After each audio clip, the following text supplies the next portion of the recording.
Hello everyone. Last video में हम लोगों ने डिस्कस किया था ऐसे क्यू क्वेश्चन पार्ट ए तक। आज हम देखेंगे पार्ट बी और पार्ट सी।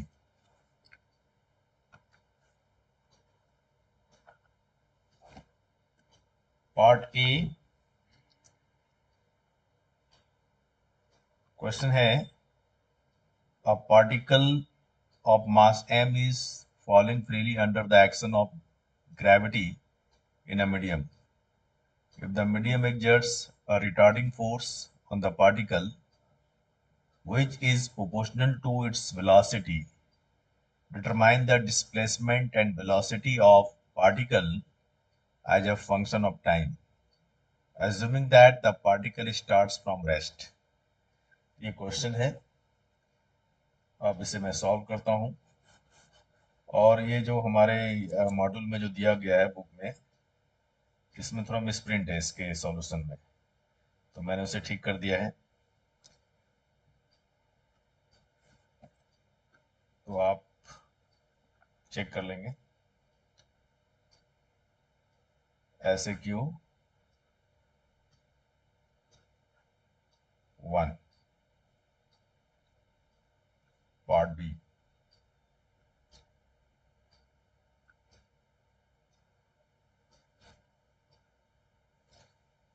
तो पहले तो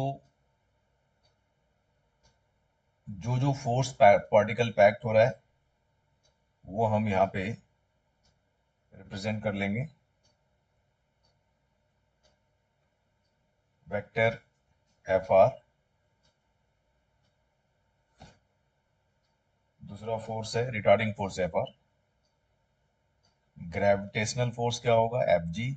जी फॉर ग्रेविटेशन। और ये हम दिखा रहे हैं डायरेक्शन। जेड डायरेक्शन में लिए मैंने लिया है downward.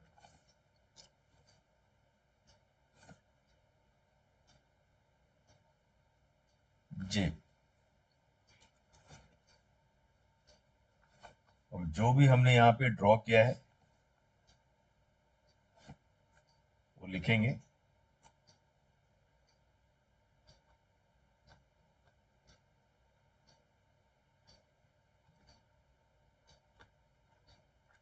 Assuming the motion is along the z direction,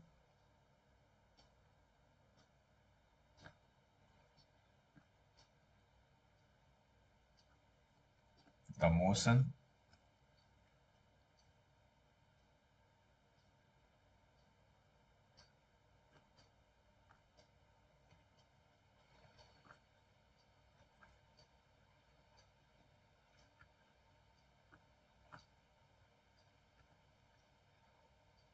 along the z direction। जो फोर्स एक्ट हो रहे हैं वो कौन कौन है? Forces are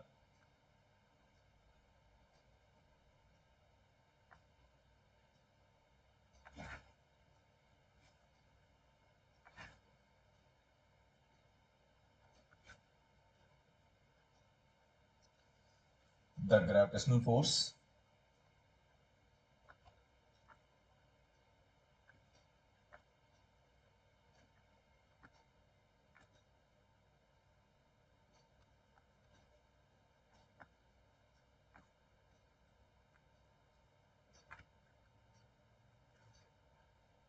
vector Fg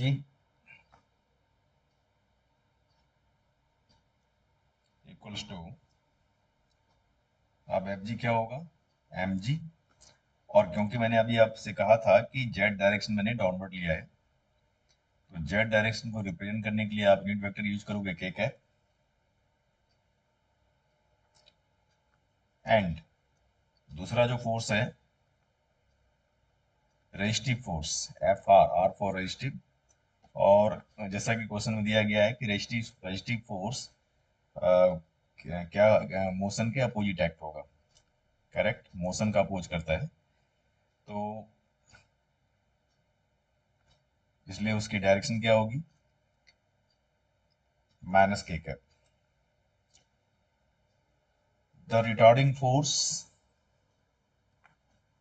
restive force को रिटार्डिंग फोर्स कहते हैं।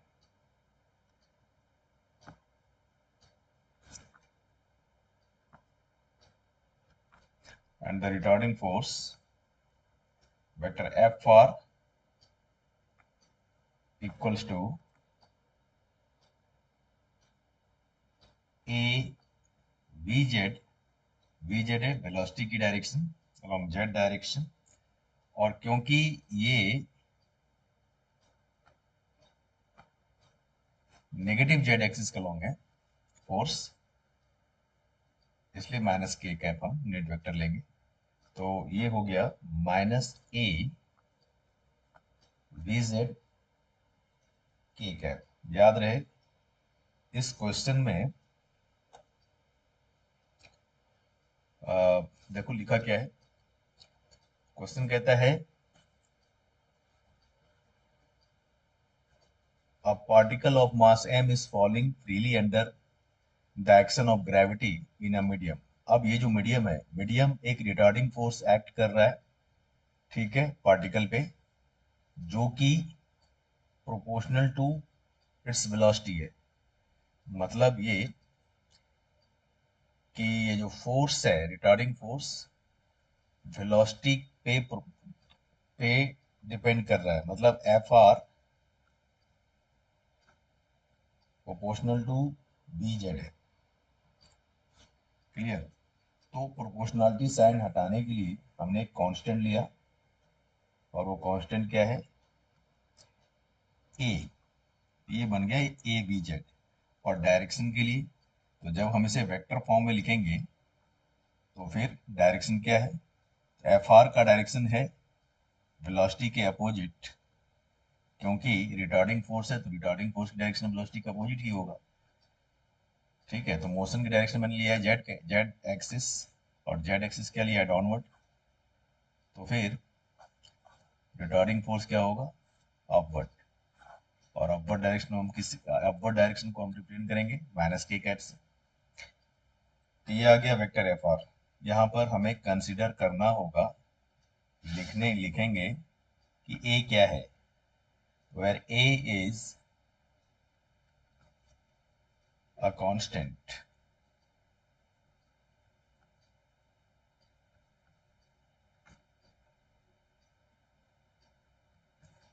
Okay, now the equation of motion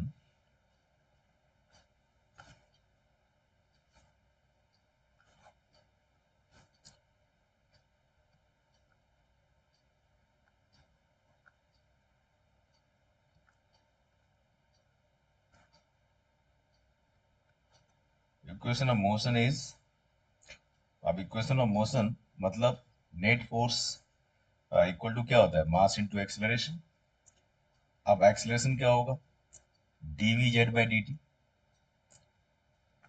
तो मास m है, dv z by d t क्या हो गया? एक्सेलरेशन हो गया, इक्वल टू, अब फोर्स क्या क्या एक्ट हो रहा है?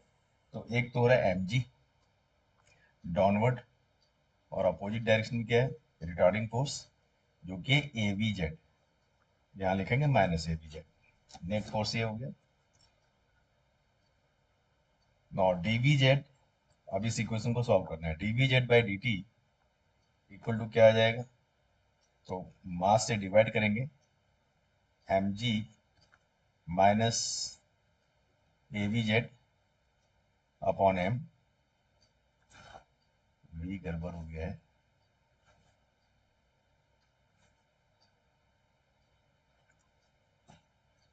एम कैंसिल, तो इक्वेशन बन गया G minus A V Z upon M. Clear? Next step, D V Z upon ji minus A V Z upon M equals to D T ले आइए आप राइट हैंड साइड। अब हम इस इक्वेशन को इंटीग्रेट करेंगे। Integration dv Z upon ji minus A V Z upon M equals to integration of d T.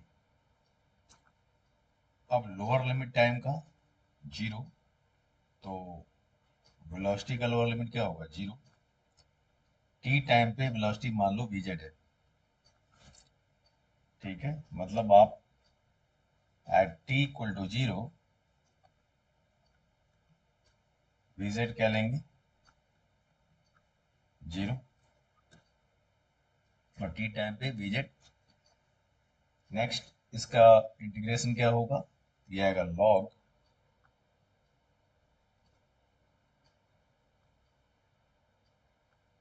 Ji minus A V Z upon m to the base e upon, अब देखो variable क्या है, variable है v z, तो v z का जो भी coefficient है, क्या है coefficient minus a upon m, इससे डिवाइड हो जाएगा। And lower limit 0, upper limit v z, time के लिए टी, डी टी का टी होगा integration, limit 0 to t. Clear है। नेक्स्ट अब हम लिमिट पुट करेंगे, ये अगर log of g minus A V Z upon m to the base e minus lower limit v z के लिए 0 पुट करोगे तो आएगा log of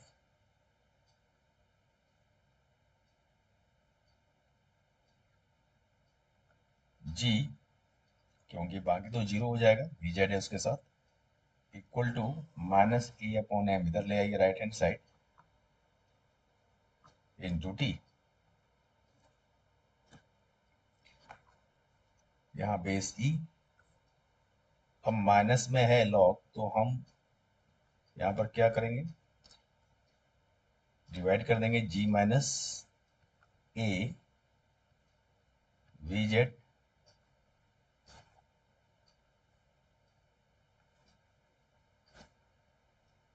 upon M upon G to the base E equals to, ये आ जाएगा minus A T by M,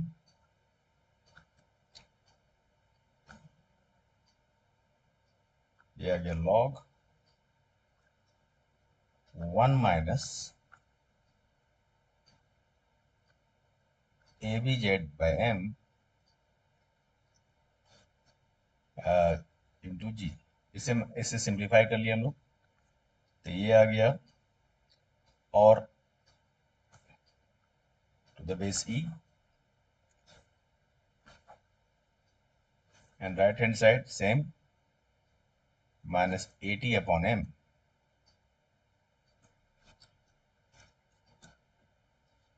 next step 1 minus A B Z upon M G equal to क्या हो जाएगा, E raise to power minus A T upon M. ये पता ही होगा आपको property, log of X to the base E equal to, अगर A है तो this implies that X equals to क्या होता है, ई रेज टू पावर ए। तो ये यहाँ पर यूज किया हमने प्रॉपर्टी। अब ये क्या आ जाएगा, ये आएगा A B Z upon M G equals to 1 minus E raise to power minus A T by M.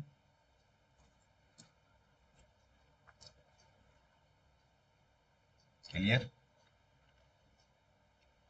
So V Z equals to, V Z आ जाएगा एम जी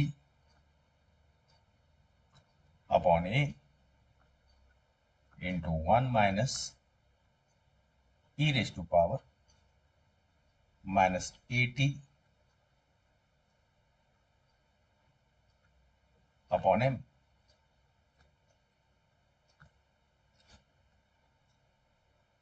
ओके, ठीक है यहां तक। अब नेक्स्ट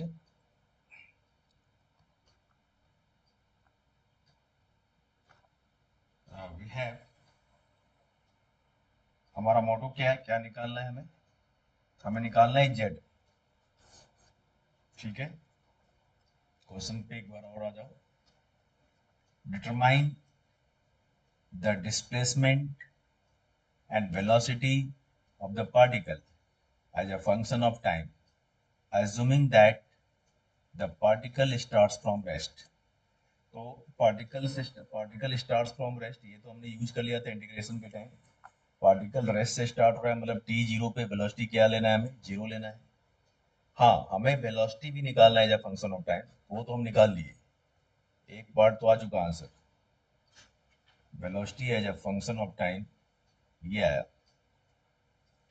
अब हमें निकालना है displacement as a function of time.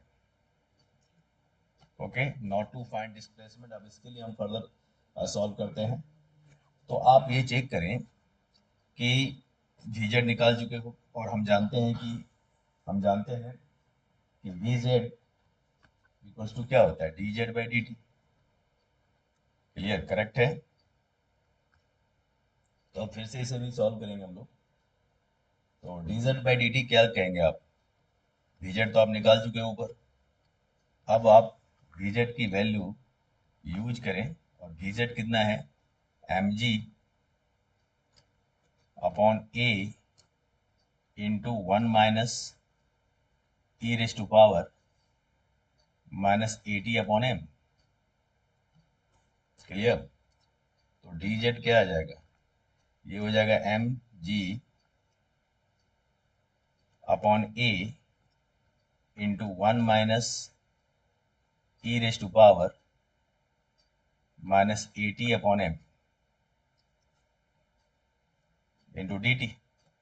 अब क्योंकि हमें z निकालना है, डिस्प्लेसमेंट निकालना है, तो फिर क्या करोगे, इसे फिर इंटीग्रेट करेंगे आप इस इक्वेशन को। तो integration dz equals to both sides. अब mg बाई कांस्टेंट, इसे बाहर रखेंगे हम लोग।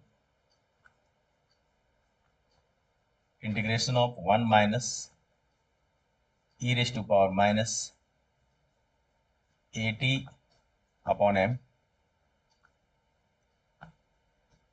Into dt। लिमिट है t जीरो पे, z जीरो लेना है आपको, t टाइम पे z डिस्प्लेसमेंट। तो हमें यही तो निकालना है कि as a function of time z क्या होगा, मतलब डिस्प्लेसमेंट क्या होगा। तो अब dz का इंटीग्रेशन क्या हो गया, z limit zero to z equals to mg upon a। अब 1 इंटू डी टी क्या हो गया, dt का इंटीग्रेशन क्या हो जाएगा, t माइनस, अब एक्सपोनेंशियल फंक्शन का इंटीग्रेशन पता ही है आपको, तो क्या होगा, E raise to power minus AT upon m। और इसमें क्या करते हैं, t वेरिएबल है तो t का कोएफिशिएंट क्या है, माइनस a बाई m, इससे डिवाइड भी हो जाएगा, तो minus a upon m। Limit भी पुट करना है हमें, तो लिमिट लगाइए, lower limit zero, upper limit t। तो ये आ गया z minus zero equals to mg upon a। Upper limit क्या है, अपर लिमिट t है, तो t minus E raise to power, अब माइनस a बाई m है, तो आप इसे सॉल्व कर लें, माइनस और ये माइनस ऊपर आएगा प्लस हो जाएगा, m अपॉन a आ जाएगा, ये m into E raise to power minus AT upon m upon नीचे क्या बच जाएगा, a। क्लियर। अभी हमने लिमिट भी पुट करना है साथ साथ, तो टी तो अपर लिमिट तो पुट कर दिया, अब लोअर लिमिट पुट करोगे तो क्या होगा, ये आ जाएगा माइनस टी तो जीरो, और फिर ये मान एक स्टेप अभी लिख देते हैं क्योंकि हो सकता है कंफ्यूजन हो जाए, तो एक स्टेप और हम एक्स्ट्रा लिखते हैं। चलो, ये लिमिट आ गया जीरो टू टी, ये आ गया Z equals to M G upon A. अब अपर लिमिट क्या आया, अपर लिमिट आ गया T plus M E raise to power minus A T by M,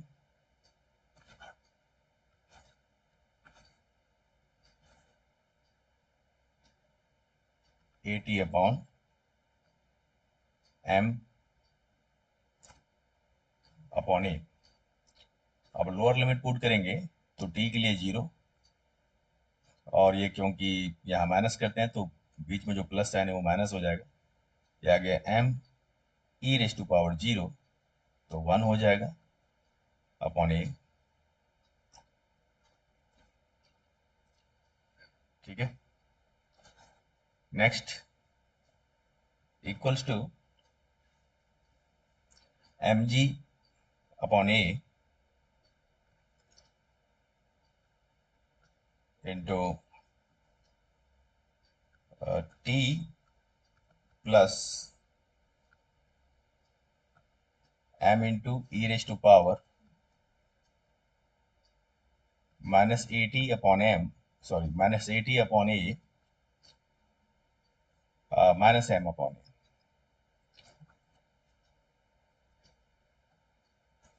यह है इक्वल्स टू, अब इसे एम जी इंटू टी कर लो, क्या आ जाएगा एम जी टी अपॉन ए, और बाकी जो दो टर्म्स हैं ब्रैकेट के अंदर उसमें एम अपॉन ए कॉमन है, तो अगर मैं उसे कॉमन ले लूँ तो यह आ जाएगा m square g upon a square into E raise to power minus A t by m minus one. तो ये फाइनल आंसर आया डिस्प्लेसमेंट के लिए। देखो यहाँ पर दो बातें पूछा गया था आपको, एक तो velocity as a function of time निकालना था, दूसरा displacement as a function of time निकालना था। देखो ये जो सॉल्यूशन है बिल्कुल करेक्ट है, बुक में जो सॉल्यूशन दिया है उसमें थोड़ा मिसप्रिंट है, तो आप इसे चेक कर लीजिएगा और करेक्ट कर लीजिएगा। अब आते हैं थर्ड क्वेश्चन पे, थर्ड पार्ट, क्वेश्चन के थर्ड पार्ट पे। थर्ड पार्ट क्या है पहले चेक कर लें, तो ध्यान दो मेरी बातों पे। The position vector of a particle of mass 3 kg at any instant of time is vector r equals to 4.0 meter I cap minus 2.0 meter j cap if its velocity at this instant of time is vector v equals to 5.0 meter per second I cap minus 3.0 meter per second j cap and a force of vector F equal to 8.0 and j cap is acting on the particle. Calculate the angular momentum of the particle and the torque about the origin. तो इसमें हमें दो बातें पूछा गया है। देखो position vector दे दिया, मास दे दिया, velocity as a function of time at any instant velocity दे दिया, फोर्स भी दे दिया है, और पूछा गया एंगुलर मोमेंटम और टॉर्क। ऑरिजिन के अबाउट, किसके अबाउट, ऑरिजिन के अबाउट। ठीक है, तो सॉल्व करते हैं। तो क्वेश्चन आ गया हमारा थर्ड पार्ट, पार्ट सी, इसका सॉल्यूशन। तो जो गिवन है पहले वो देखते हैं क्या क्या दिया गया है हमें। Given that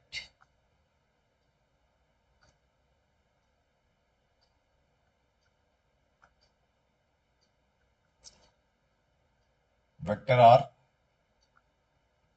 equals to 4.0 metre i cap minus 2.0 metre j cap. अब यूनिट आप अलग से बाहर भी लिख सकते हैं एक बार में। वेक्टर वी दिया गया आपको 5.0 metre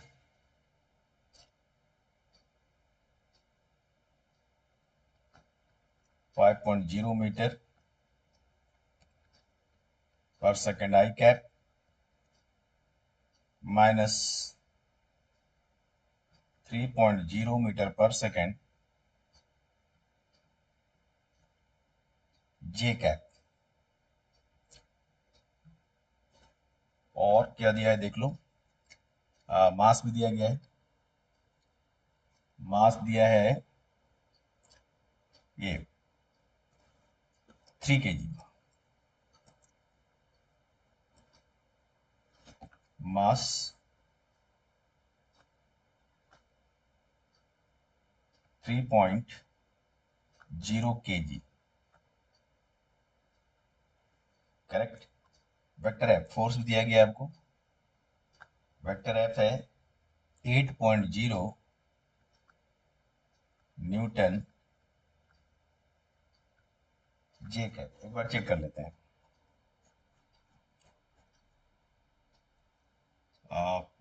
vector r 4.0 metre i cap minus 2 metre j cap. Force दिया है 8.0 न्यूटन जे कैप। और वेलोसिटी दिया है 5.0 metre per second i cap and minus 3.0 metre second j cap. Correct है।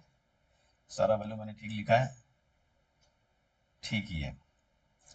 ठीक है।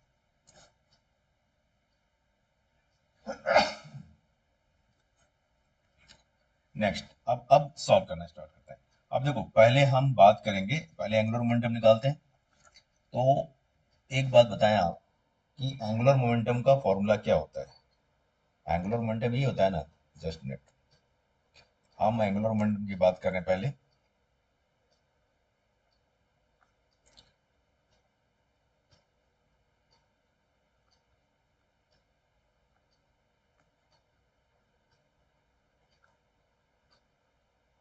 एंगुलर मोमेंटम क्या होता है? Vector l equals to vector r cross vector p. ये फॉर्मूला मैंने फर्स्ट वीडियो में सारा बेसिक्स जो भी फॉर्मूले हैं और थ्योरी, वो मैंने आपको उसमें पढ़ा दिया है। अब वेक्टर पी यहाँ पर क्या है? लीनियर मोमेंटम है। तो वेक्टर पी कैसे निकालोगे? पहले वेक्टर पी की बात कर लें। वेक्टर पी होता है मास इंटू वेलोसिटी, होगा एम वी। और मास कितना दिया है देखो, 3 kg, तो ले लो 3। ठीक है, ये आ गया 3 kg। और वेलोसिटी वेक्टर क्या दिया है? तो वो दिया है ये 5।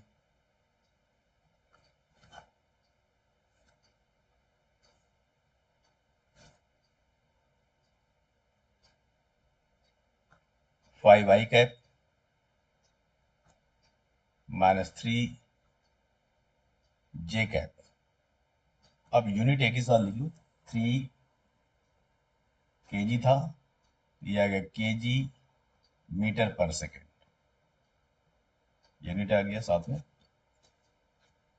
तो हमें ये पता है कि लीनियर मोमेंटम क्या है।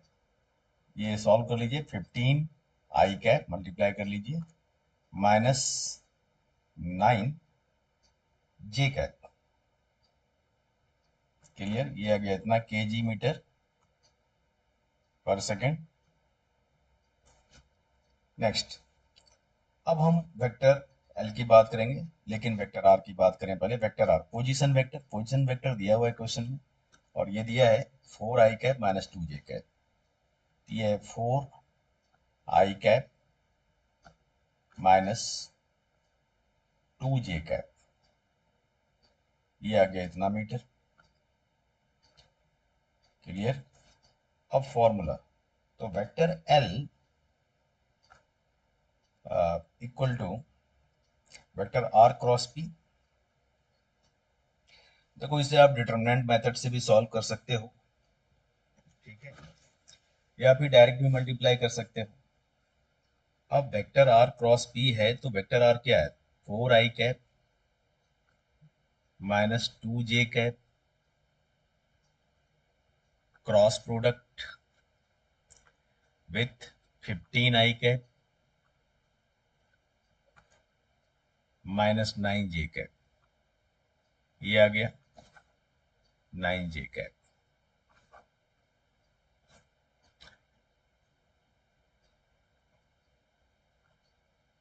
अब इसका क्रॉस इनटू करना है, आप या तो डायरेक्ट कर सकते हो, 4 को 15 से मल्टीप्लाई करो, आई क्रॉस आई जीरो होगा, सिमिलर यूनिट वेक्टर का क्रॉस प्रोडक्ट जीरो होता है, ठीक है। तो देखो डायरेक्ट ही करके दिखाते हैं, 4 इंटू 15 पहले करेंगे मल्टीप्लाई,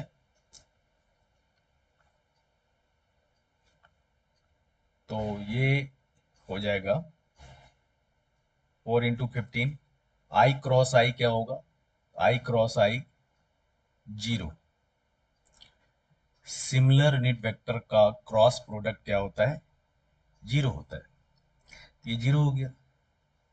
फिर 4 क्रॉस 9 करेंगे, माइनस 9, तो 4 इंटू माइनस 9 क्या होगा, 9 4 जा 36, ये आ गया माइनस 36। और ये इसे साइकिल में याद रखते हैं हम, आई कैप क्रॉस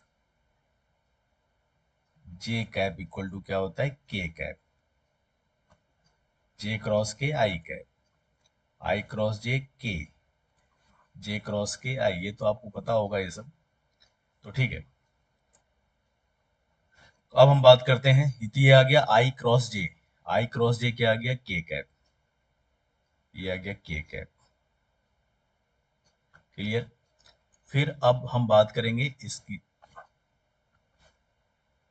अब इससे मल्टीप्लाई करेंगे, ये क्या होगा, माइनस 2 इंटू 15, तो माइनस 2 इंटू 15 माइनस वाले लिख लो, ये हो गया माइनस 30। अब जे क्रॉस आई क्या होगा, तो रिवर्स में जब आप जाएंगे तो माइनस होगा, ठीक है, तो जे क्रॉस आई क्या होगा, माइनस के कैप, तो आप यहाँ पे माइनस के कैप ले लें, ऐसे सॉल्व कर लें। फिर आप किस इसके साथ मल्टीप्लाई करोगे, लास्ट जो है 9 के साथ, तो minus into minus plus, 2 into 9 18, और ये क्या है, जे क्रॉस जे क्या हो जाएगा, जीरो, तो जे क्रॉस जे जीरो हो गया। यहाँ भी हम लिख देते हैं, 4 इंटू 15 क्या था, 60, और आई क्रॉस आई क्या होगा, जीरो, तभी ये जीरो हुआ था, तो ये आ गया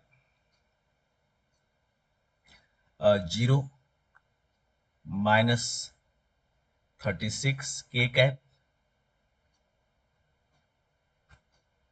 करेक्ट है, और ये माइनस माइनस प्लस हो गया 30 के कैप, तो ये आ गया -6 -6.0 केजी मीटर, यूनिट क्या होगा एंगुलर मोमेंटम का, केजी मीटर स्क्वायर पर सेकेंड, केजी मीटर स्क्वायर पर सेकेंड, और डायरेक्शन क्या आया, के कैप, के कैप मतलब माइनस के कैप, माइनस साइन के कैप के साथ ही आप कंसिडर करेंगे, मतलब नेगेटिव जेड डायरेक्शन, तो ये आ गया वेक्टर एल, एंगुलर मोमेंटम हम लोगों ने कैलकुलेट कर लिया, तो आंसर आ गया -6 केजी मीटर स्क्वायर पर सेकेंड, के कैप, क्लियर। इसे डिटर्मिनेंट से भी सॉल्व कर सकते हो आप, वो भी करके दिखा दूं, जो आपको आसान लगे देख ही लो।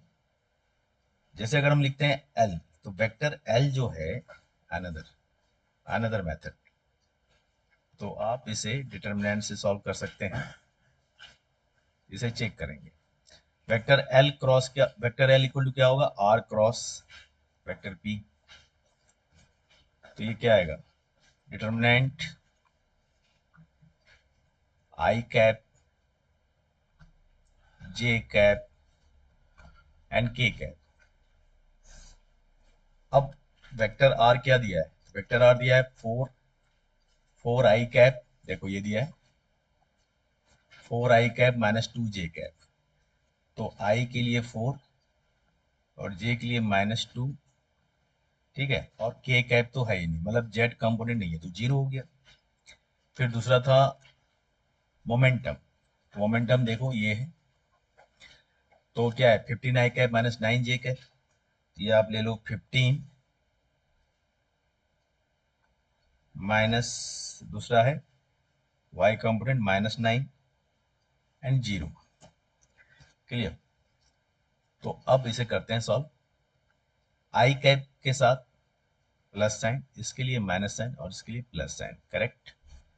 तो आई कैप ले लो। अब आई कैप जिस कॉलम में, उस कॉलम को हम छोड़ देंगे। देखो ये कॉलम है, इस कॉलम को नहीं लेना है, और जिस रो में, उस रो को छोड़ देंगे। अब क्या बच गया? अब मल्टीप्लाई करेंगे पहले ऐसे, तो -2 इंटू 0 क्या होगा? 0। फिर मल्टीप्लाई करेंगे ऐसे, ऐसे ऊपर से नीचे आओ ऐसे, तो 0 इंटू -9, ये भी 0, ये तो 0 ही हो गया। ठीक है, हो गया ये पॉइंट क्लियर? अगर आप भूल गए हैं तो याद दिलाने के लिए मैं इस मेथड से बता रहा हूँ आपको। नेक्स्ट, जे कैप लेंगे तो जे कैप के साथ माइनस साइन, देखो ऊपर साइन लिख दिया है। अब जिस कॉलम में है जे कैप, उस कॉलम को छोड़ दो, जिस रो में है उस रो को छोड़ दो। ठीक है, अब बच गया क्या? तो ये 4 से 0 जाओगे, करो मल्टीप्लाई, 4 इंटू 0 0 हो गया। फिर 0 इंटू 15 क्या होगा? ये भी 0 हो गया, काम खत्म। क्लियर? तो क्रॉस प्रोडक्ट का ये एक तरीका है। ठीक है, अब हम लेंगे के कैप, उसके साथ प्लस साइन। तो के कैप जिस कॉलम, उस कॉलम को भूल जाना है हमें, ये कॉलम छोड़ दीजिए, इस रो में इस रो को भी छोड़ दीजिए। अब जो बचा उसे ऐसे मल्टीप्लाई करेंगे, this into this minus this into this. तो क्या हो जाएगा? 9 इंटू 4, नहीं, -9 इंटू 4 -36। तो ये आ गया -36। और फिर माइनस करेंगे, अब देखो इसे मल्टीप्लाई करोगे -30 आ रहा है, अब माइनस करना है, तो माइनस माइनस क्या हो जाएगा? +30। ये आ गया +30। ठीक है, अब इसे सॉल्व कर लेते हैं, देखते हैं क्या आता है। तो ये तो 0 ही हो गया, ये भी 0 ही हो गया। अब ये क्या बच गया? के कैप, और इधर आ गया -6। तो फाइनल आंसर हमें मिल चुका है। वेक्टर एल इक्वल्स टू आ गया -6, यूनिट लिख लो केजी मीटर स्क्वायर पर सेकेंड के कैप। क्लियर? के कैप। तो ये आ गया आंसर। ठीक है, आंसर तो यही मैंने निकाल दिया था यहाँ पे। अब एक दूसरा तरीका है, हो सकता है ये तरीका आपको ज्यादा आसान लगा हो, जो अभी मैंने किया, ये तरीका ज्यादा आसान लगा हो, तो मैंने दोनों मेथड लिख दिया है। ठीक है, अब इसी क्वेश्चन में दूसरा पार्ट है, आपसे कहा गया टॉर्क भी बताओ क्या होगा, टॉर्क निकालो। चलो अब टॉर्क करते हैं सॉल्व। टॉर्क, इसका भी फॉर्मूला, इसका जो थ्योरी है, कंसेप्ट मैं बता चुका हूं फर्स्ट वीडियो में। टॉर्क का क्या फॉर्मूला होता है? The torque is, you know, moment of force.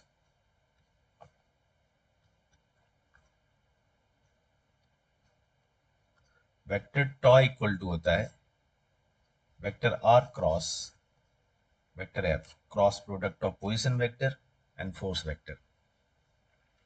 तो पोजीशन वेक्टर आपको पता ही है, फोर्स भी दिया हुआ है, तो करते हैं value put,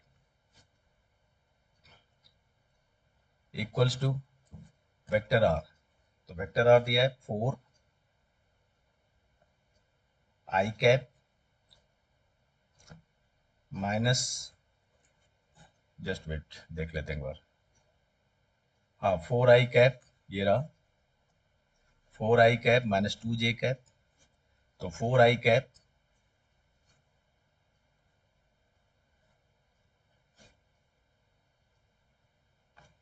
minus 2j cap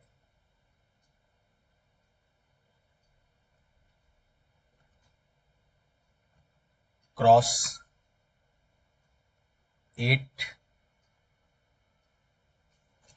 के कैप, 8j कैप सॉरी, एक बार देख लो फोर्स क्या दिया है। फोर्स ये रहा 8j कैप, ठीक है। यूनिट एक ही साथ लिख देंगे। अब इसका हुआ मीटर पोजीशन वेक्टर का, और फोर्स का आ गया न्यूटन, तो ये आ गया न्यूटन मीटर। यूनिट यही होता है ना टॉर्क का, समझ गए। तो अब आ गया, मल्टीप्लाई करें 4 × 8, आई क्रॉस जे के होता है। आई क्रॉस जे क्या होगा, के देखो साइकिल में लिखे है, ठीक है। आई क्रॉस जे क्या बनेगा, के बनेगा, करेक्ट। तो ये आ गया 4 × 8 32, 32 के कैप, करेक्ट। और जे क्रॉस जे 2 × 8 16, जे क्रॉस जे क्या होगा, 0, ये तो 0 ही हो गया फिर। तो टॉर्क आ गया फाइनली 32,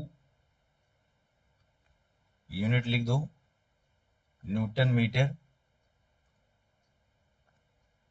के कैप, 32 न्यूटन मीटर के कैप। तो ये हो गया फाइनल आंसर टॉर्क के लिए।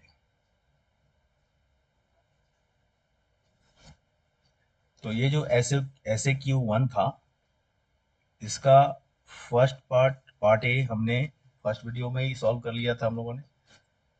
इस वीडियो में बाकी जो दो पार्ट था बी और सी, ये मैंने सॉल्व कर दिया है, ठीक है। नेक्स्ट वीडियो में नेक्स्ट टॉपिक स्टार्ट करेंगे, उसका पूरा थ्योरी पढ़ा देंगे, और फिर उसके जो ऐसे क्यू है वो भी सॉल्व कर देंगे, ठीक है। अगर आपको असाइनमेंट में कोई दिक्कत हो तो आप हेल्प ले सकते हो, मुझसे कांटेक्ट कर सकते हो, ठीक है। और अगर आपको वीडियो अच्छा लग रहा है तो आप कमेंट बॉक्स में कमेंट करें, ओके। Okay thank you. फिर मिलते हैं नेक्स्ट लेक्चर में, नेक्स्ट वीडियो में।